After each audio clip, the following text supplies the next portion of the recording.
Ever felt that familiar online shopping itch, only to hit a roadblock because you can't find your Revolut card's CVV? This video is your guide to quickly and safely locating your CVV within the Revolut app, helping you breeze through those online purchases and keeping your finances secure.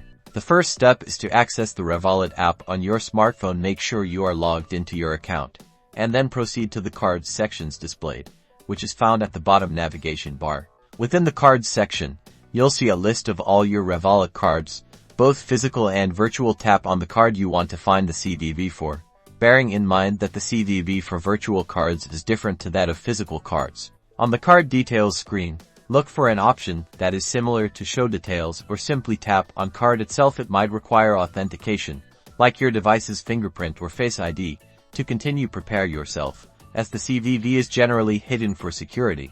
After authentication, you will be able to see the card's details, including the CVV number, expiry date, etc. Be mindful of your surroundings, and avoid displaying the CVV in public, which could be a security risk. Remember, your CVV is a sensitive piece of information. Treat it like you would your PIN number. Now, you're ready to make those online purchases with confidence and peace of mind. Safe shopping.